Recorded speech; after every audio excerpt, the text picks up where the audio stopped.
क्या आपको पता है माइटोकॉन्ड्रिया को powerhouse of the cell क्यों कहा जाता है? जब हम सांस छोड़ते हैं उसमें कार्बन डाइऑक्साइड क्यों रिलीज होता है? हमारी बॉडी को ऑक्सीजन की जरूरत ही क्यों है? हेलो एवरीवन, मैं कारक सर आपका स्वागत करता हूँ कारक अकेडमी में। हम आज एरोबिक रेस्पिरेशन करने वाले हैं। इससे पहले हमने ग्लाइकोलाइसिस को खत्म किया था। तो basically respiration is a process जो हर सेल, हमारे बॉडी का हर सेल करता है। Be it animal, be it plant, be it bacteria, हर सेल में होता है। ठीक है।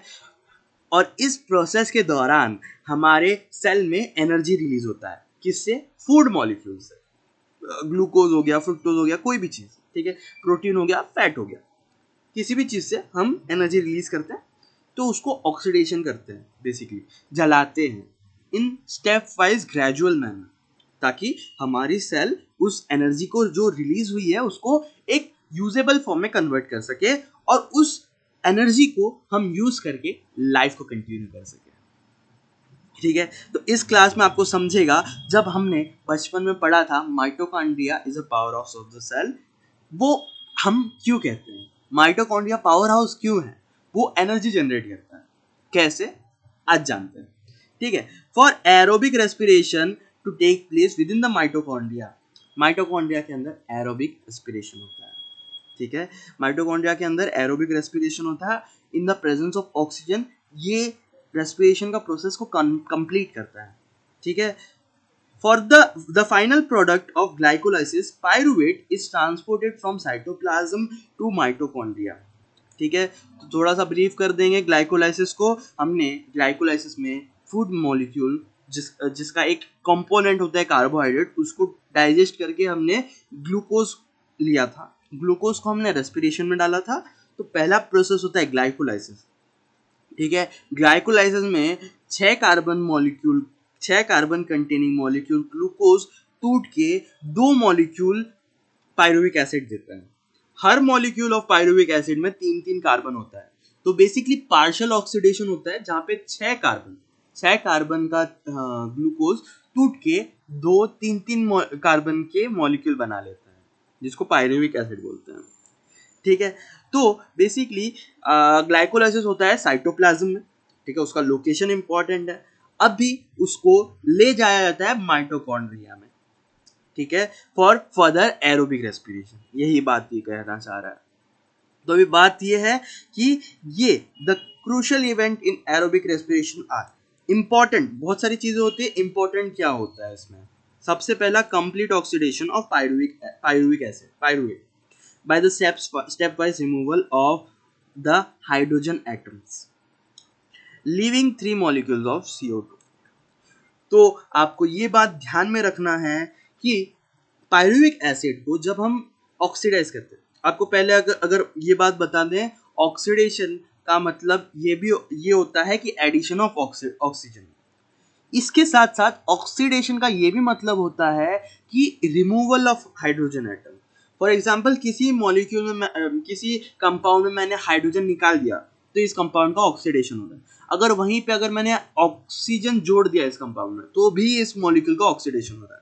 तो इन दिस केस आपको लग रहा होगा कि ग्लूकोज में से, पायरुविक एसिड में से हमने कार्बन को ऑक्सीजन जोड़ दिया, इसलिए ये ऑक्सीडेशन स्टेप है। बट एनसीईआरटी में क्लियरली मेंशन है कि हाइड्रोजन निकाल के हम इसको ऑक्सीडेशन कर रहे हैं।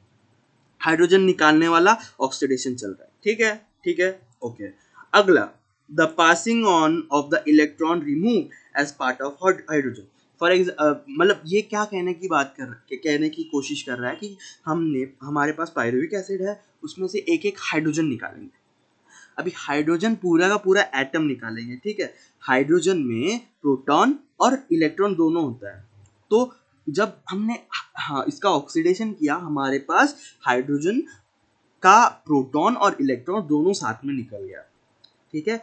अभी क्या होता है, प्रोटॉन और इलेक्ट्रॉन साथ में निकल गया, इसके जो इलेक्ट्रॉन को उसको मैं रन करूंगा इलेक्ट्रॉन ट्रांसपोर्ट सिस्टम में, जिसमें कुछ रिले रेस जैसा हो रहा है, जहां पे एक एंजाइम इलेक्ट्रॉन को ले रहा है, ठीक है, उसके एनर्जी को अब्सॉर्ब कर रहा है और कुछ प्रोसेस कर रहा है। ठीक है, कुछ कर रहा है, वो आगे बताऊंगा। और अब इस इलेक्ट्रॉन को दूसरे एंजाइम को पास कर रहा है। ऐसा पूरा एलाबोरेट सिस्टम हो रहा है जहाँ पे इलेक्ट्रॉन पास ऑन हो रहा है। लास्ट में एक मॉलिक्यूलर ऑक्सीजन रहता है, उसको दे देता है और वो मॉलिक्यूल H2O बना लेता है, ठीक है, with the simultaneous synthesis of ATP. ये जब प्रोसेस, जब रिले रेस चल रहा था, इलेक्ट्रॉन ट्रांसपोर्ट चेन हो रहा था, उसमें हमने एटीपी जनरेट किया।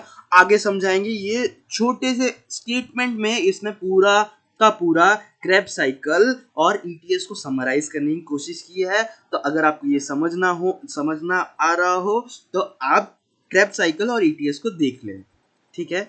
What is interesting to note is that the first process take place in the matrix of mitochondria.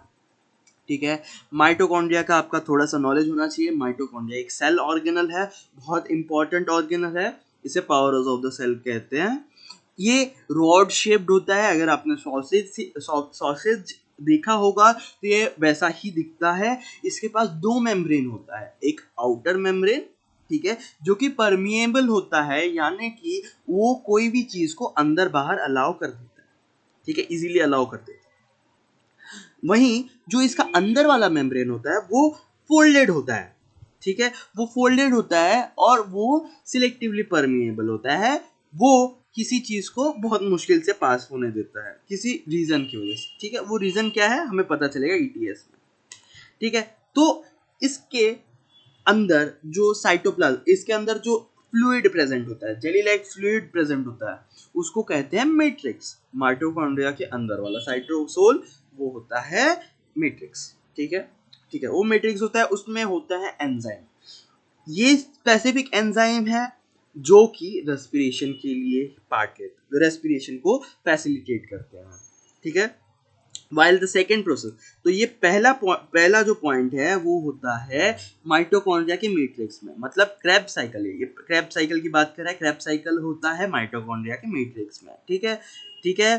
Complete oxidation of pyruvic acid by step wise removal of hydrogen atom, हाँ, leaving 3 molecules of carbon dioxide, ठीक है।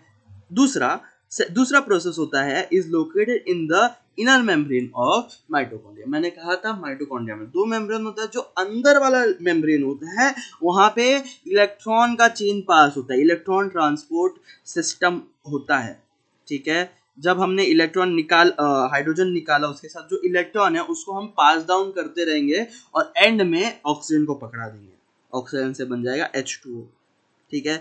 उसके साथ साथ ATP निकल जाएगा। ATP एक energy currency है, ठीक है, एनर्जी करेंसी है जो रेडिली यूजेबल है।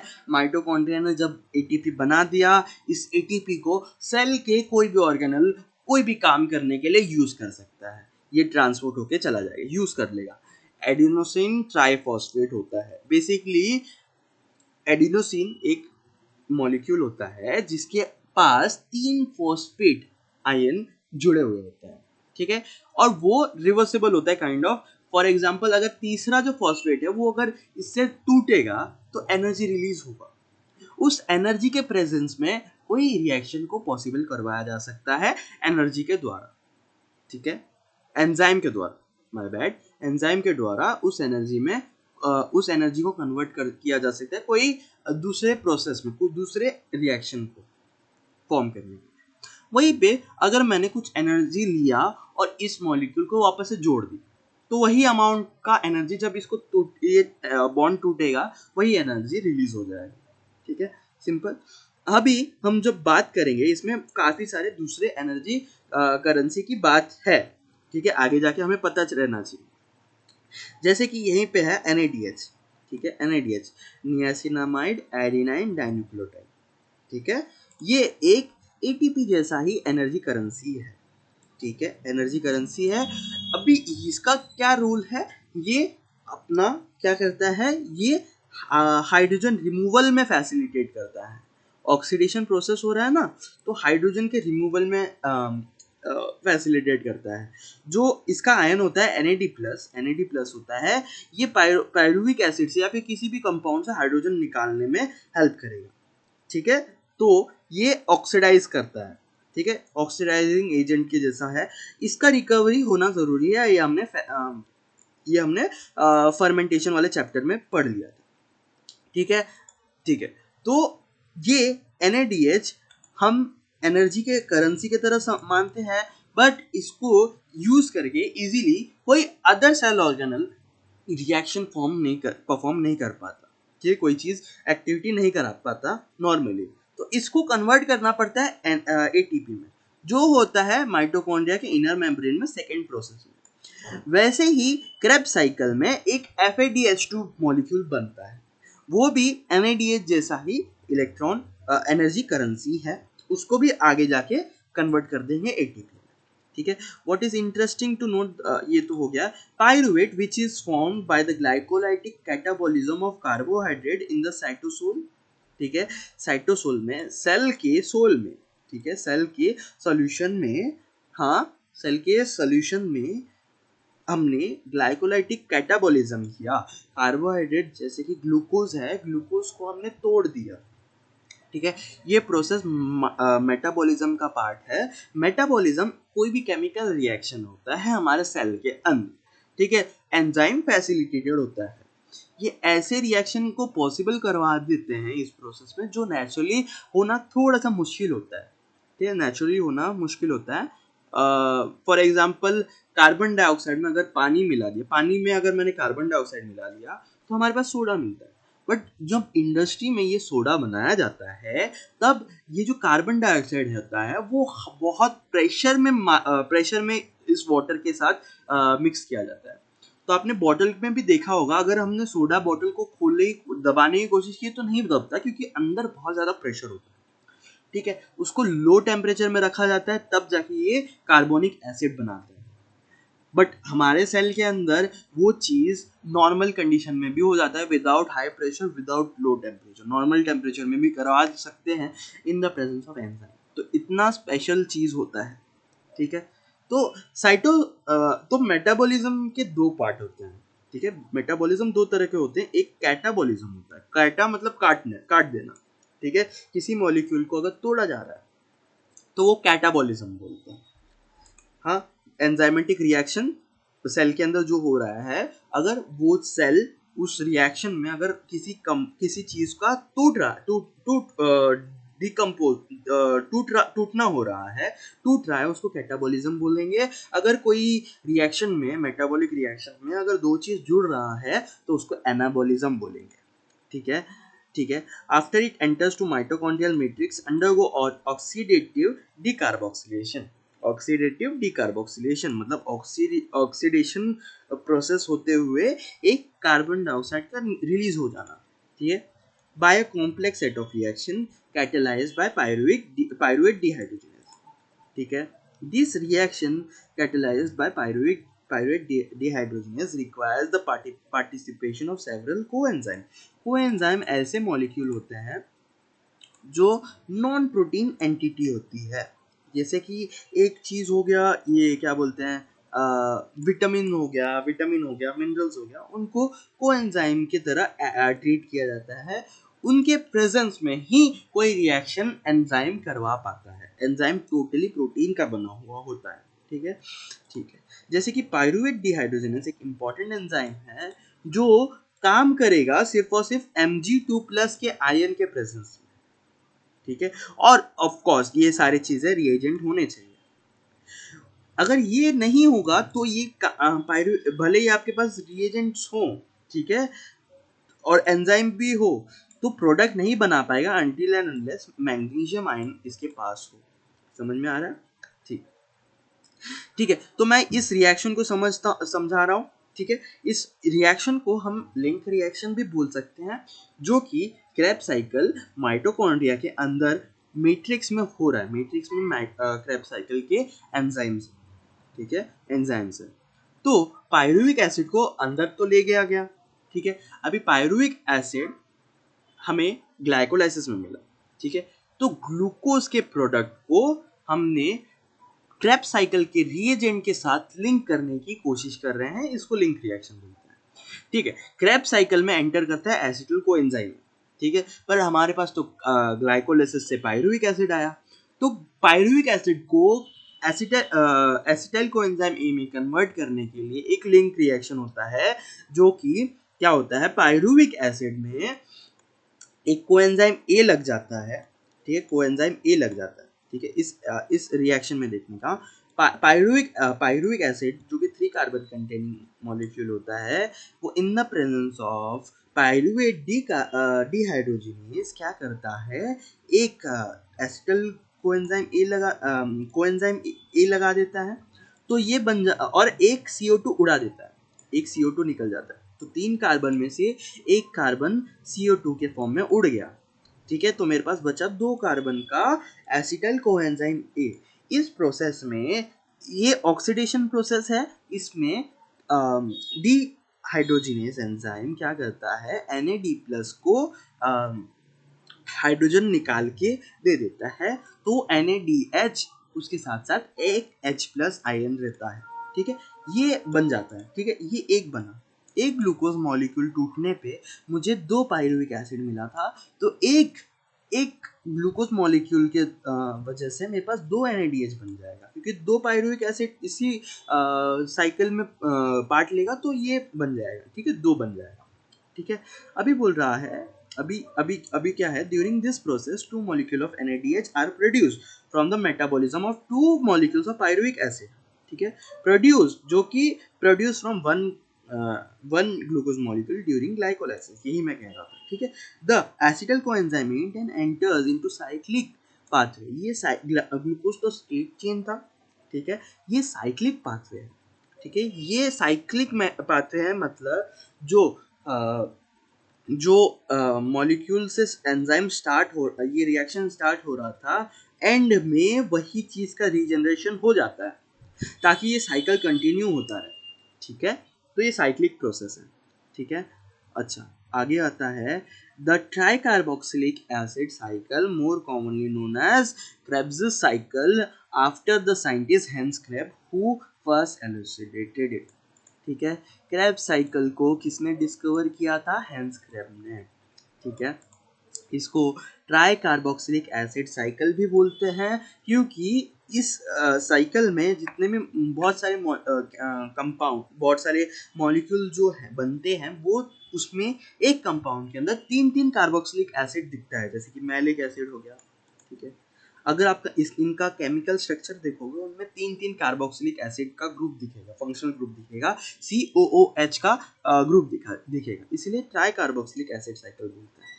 तो बेसिकली क्या होता है, हमने जो लिंक रिएक्शन में पायरुविक एसिड को कन्वर्ट करके एसिटल कोएंजाइम ए में कन्वर्ट किया था, ये एसिटल कोएंजाइम ए पार्ट लेता है टाइप कार्बोक्सिलिक एसिड साइकिल में। इसमें क्या होता है, सबसे स्टार्टिंग में जब एंटर करता है, ये acetyl group, acetyl coenzyme A oxaloacetic enzyme, acidic compound होता है, उसमें बाइंड कर जाता है, ठीक है। और जब बाइंड करता है, तब इसका कोएंजाइम ए जो हमने इसमें जोड़ा था टेम्परेरीली, वो रिलीज हो जाता है।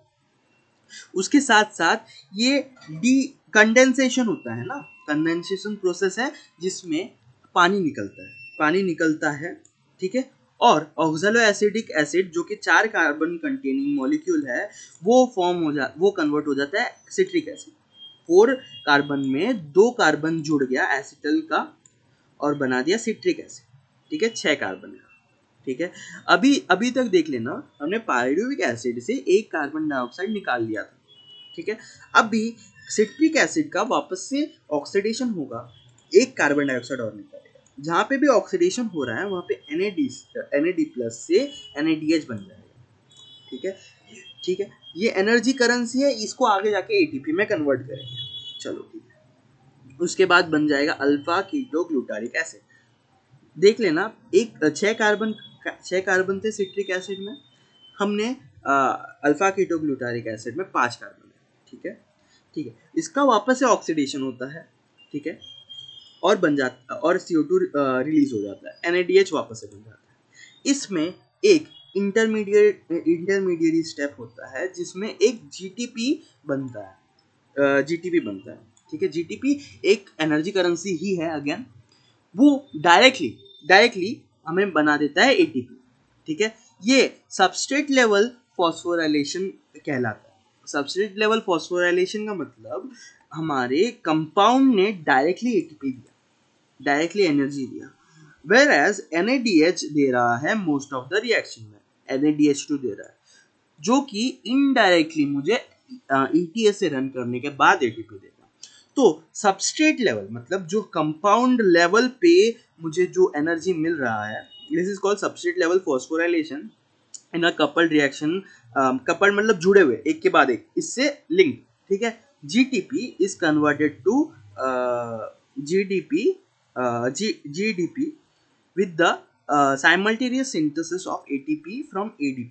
समझ में आ रहा है, डायरेक्टली कन्वर्ट हो जाता है, ठीक है। लिंक रिएक्शन है, coupled reaction.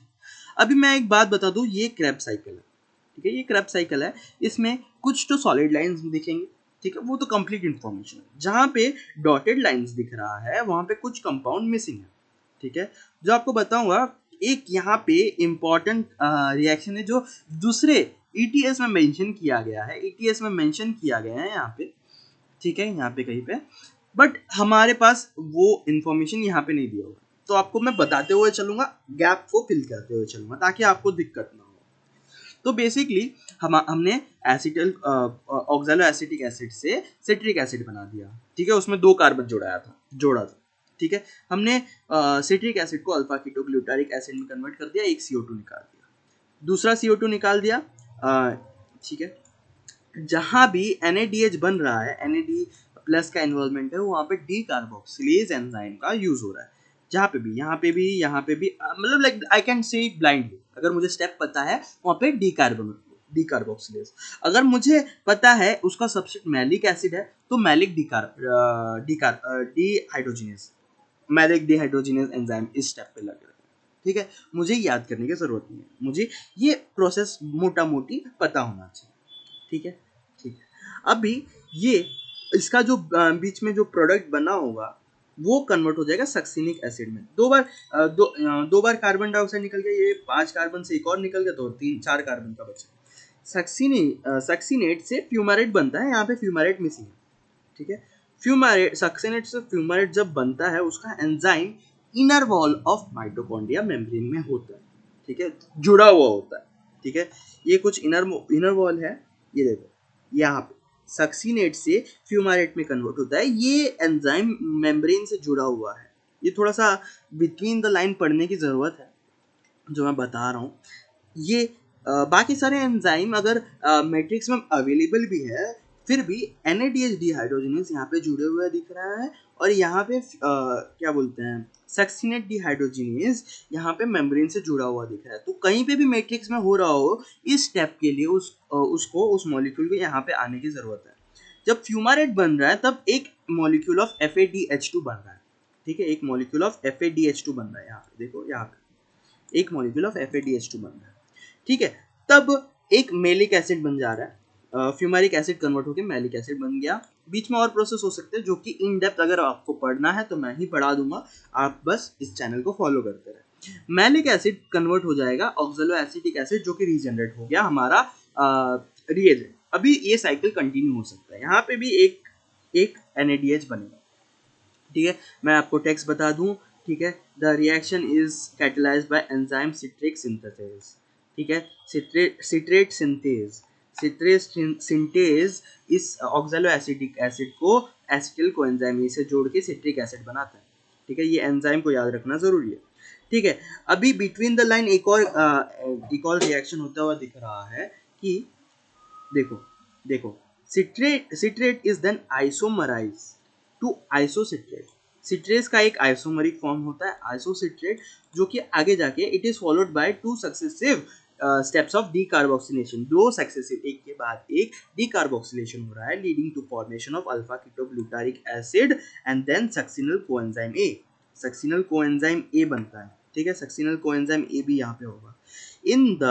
In the remaining step, the citric acid of citric acid cycle, succinyl coenzyme A is oxidized to oxaloacetic acid by the for allowing the cycle to continue, ठीक है। Succinic acid जो बना उसको हम आगे जाके convert कर देगा ऑक्सैलिक एसिटिक एसिड, ताकि ये रिएक्शन कंटिन्यू होता रहे, कॉन्स्टेंटली क्रेब्स साइकिल परफॉर्म होता है। ठीक है, during the conversion of succinyl coenzyme A to succinic acid. ठीक है, सक्सिनल कोएंजाइम ए यहाँ पे था, वो सक्सिनिक एसिड एसिड में कन्वर्ट होता है, जीटीपी मॉलिक्यूल सिंथेसाइज होता है। ठीक है, सक्सिनल कोएंजाइम ए जब सक्सिनिक एसिड में कन्वर्ट होता है तब एक मॉलिक्यूल जीटीपी बनता है। ये एक स्टेटमेंट पूछ सकता है, जीटीपी कौन से स्टेप में बना? सक्सिनल कोएंजाइम ए जब सक्सिनिक एसिड में कन्वर्ट हुआ तब बना। ठीक है, ठीक है। During the conversion of succinic, okay ये हो गया। This is substrate level phosphorylation, मैंने बता दिया था। In a coupled reaction GTP is converted to GTP with the simultaneous synthesis of ATP from ADP. ठीक है, डाइफॉस्फेट से ट्राइफॉस्फेट कन्वर्ट कर दिया। Also there are 3 points in the cycle where NADH is reduced to NAD plus। ठीक है, ये reduction हो रहा है NAD प्लस में। अगर मैंने हाइड्रोजन को जोड़ दिया तो ये एडिशन ऑफ हाइड्रोजन हो रहा है, एडिशन ऑफ हाइड्रोजन को मैं रिडक्शन बोलूंगा। ठीक है, ठीक है, ठीक है। 3 स्टेप में हो रहा है, 1 2 एंड 3। ठीक है, एक मैलिक एसिड से बन रहा है, एक बन रहा है अल्फा कीटोग्लूटारिक एसिड, एक आइसोसिट्रिक एसिड से। ठीक है, ठीक है। नाउ 3 पॉइंट में हो गया। 1 point where FADH2 is release, जो कि सक्सिनेट से फ्यूमारेट। ठीक है, the continuous oxidation of acetyl coenzyme A by TCA cycle requires the continuous replenishment of oxaloacetic acid। continuous Krebs cycle अगर सही है तो मुझे oxaloacetic acid continuously form होता चाहिए। the first member of the cycle, ये first member of cycle regenerate होना चाहिए। In addition, it also requires regeneration of NADH and NAD plus and FAD plus। ये साइकिल को कंटिन्यू करने के लिए NAD plus और FAD plus भी ज़रूरत है। अगर ये नहीं होगा तो भी रुक जाएगा। ठीक है, ये साइकिल। अब मैं बताऊं, मैंने NADH और FADH2 बना तो लिया। अभी इसको अगर मैंने ETS में, अभी मेरे पास अगर ऑक्सीजन है, ETS का मैकेनिज्म है, तो इसको रन करा दूंगा ETS में और इससे मैंने एनर्जी बना लिया। तो जब बना लिया तब NAD प्लस रिकवर हो गया। बट फर्मेंटेशन के केस में मेरे पास एरोबिक रेस्पिरेशन नहीं हो रहा था, ऑक्सीजन का प्रेजेंस नहीं था, एंजाइमेटिक मशीनरी नहीं था। तो as a consequence of regenerating it, हमने उसको एक कंपाउंड में कन्वर्ट कर दिया, अल्कोहल या लैक्टिक एसिड, जो कि सेल के लिए हार्मफुल है। बट फिर भी to sustain, to continue the reaction, to continue the process of glycolysis, हमने ये चीज किया। फिर भी कन्वर्ट, मतलब पायरुविक एसिड को हमने कन्वर्ट कर दिया लैक्टिक एसिड में, टू जस्ट रीजनरेट। ठीक है, टू जस्ट रीजनरेट, वही बोल रहा है। इस क्रैब साइकिल को समरी अगर करेंगे तो पायरुविक एसिड से, एक पायरुविक एसिड से हाँ हमें 4 मॉलिक्यूल ऑफ NAD निकल रहा है, 1 2 3 और यहाँ पे एक 4। ठीक है, यहाँ पे एक 4 और एक मॉलिक्यूल ऑफ FAD निकल रहा है और एक सबस्ट्रेट लेवल ATP बना रहा है। ठीक है, 3 कार्बन डाइऑक्साइड निकला, एक यहाँ पे, एक 2 एंड ये 3। ठीक है, ठीक है। इसके लिए NAD प्लस चाहिए, FAD प्लस चाहिए, पानी भी चाहिए। ठीक है, ADP तो चाहिए। माइटोकॉन्ड्रियल मैट्रिक्स में हो रहा है। ठीक है, मैट्रिक्स में हो रहा है, कुछ सरफेस में चिपक के भी हो रहा है, जैसे कि सक्सिनेट से फुलमारेट। ठीक है, चलो ठीक है।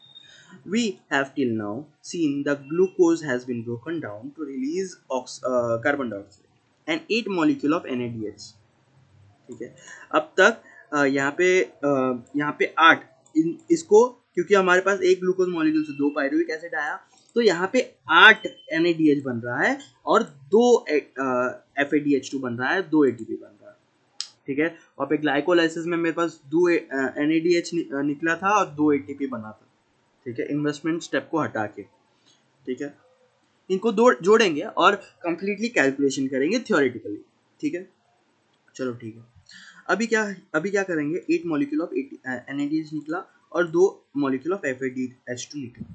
ठीक है, have been synthesized beside 2 molecule of ATP in TCA, मतलब TCA में एनर्जी प्रोफाइल बता रहा है। You have been wondering why we have been discussing respiration at down.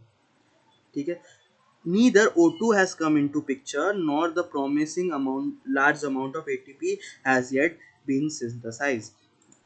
हाँ, एरोबिक रेस्पिरेशन में बहुत सारा एनर्जी रिलीज होता है, बट उतना एटीपी तो रिलीज हुआ ही नहीं। यहाँ पे तो क्रेब साइकिल में 2 एटीपी निकला, ठीक है, 2 एटीपी निकला, क्रेब साइकिल में 2 एटीपी निकला, 2 मॉलिक्यूल्स ऑफ एटीपी निकला, ग्लाइकोलाइसिस में भी 2 एटीपी निकला। हमें 38 एटीपी निकलता है, हमारे पास ये नॉलेज है कि 38 एटीपी जितना निकलता है एक ग्लूकोज मॉलिक्यूल को, अगर मैंने एरोबिक रेस्पिरेशन में पार्टिसिपेट करवाया तो। बाकी सारे कहाँ पे निकलेंगे? हमारे पास ऑक्सीजन, मैंने बोला था ऑक्सीजन कहीं पे ऑक्सीडेशन हो रहा है, ऑक्सीजन कहीं पे इन्वॉल्व ही नहीं हो रहा। तो सेकंड पॉइंट जो है ना, इसमें इसमें जब हमने पढ़ा था सेकंड पॉइंट हो रहा है, इसमें काम आएगा। ठीक है, आगे पढ़ते हैं। ठीक है, ठीक है। Also what is the role of NAD H plus H plus and FADH2, that is simple. इसका रोल क्या है? आगे जाके एटीपी बनाना। Let us now understand the role of O2 in respiration and how ATP is synthesized. This we will do in next session. I hope you like this and subscribe the channel for more such content. Thank you so much.